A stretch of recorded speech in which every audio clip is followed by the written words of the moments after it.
running out, they were hugging me and picking a gun out of my pocket because they don't have candy with me, and they're getting all this goodies and treats to rot their teeth out that they don't have, and so we're spending all this time together, and they're looking for all this stuff, and I keep looking, where's Edwin, where's Edwin, where's Edwin, and finally I asked, I said, where is Edwin?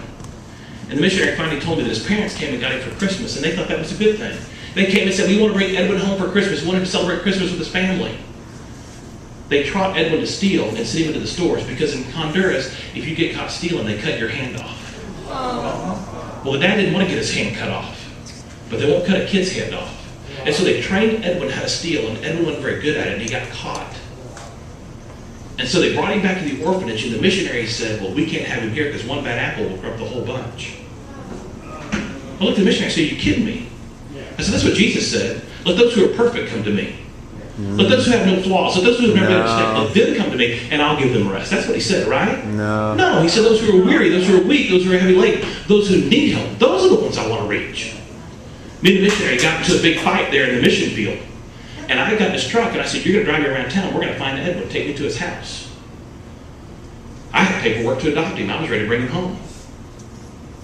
So we drove to the house where he used to live, and we knocked on the door, and this lady came to the door and talked to the missionary, and he turned and looked at me and said, Edwin doesn't live here anymore, he's moved. I said, get a forwarding address. So we went to a second house and knocked on the door, asked for Edwin. They said, Edwin doesn't live here, he's moved to the mountains.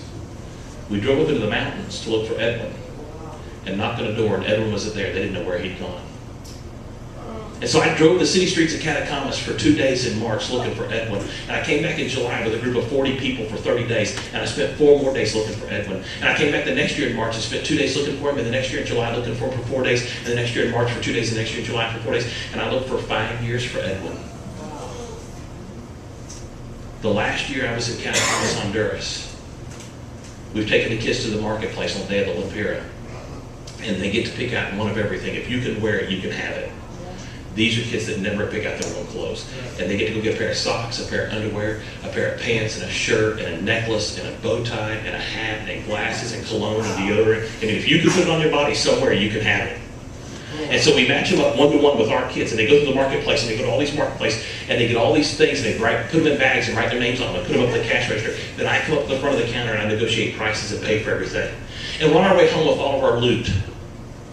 And this kid starts screaming, G'day! G'day! I went running up to him. I said, what is it, Giovanni?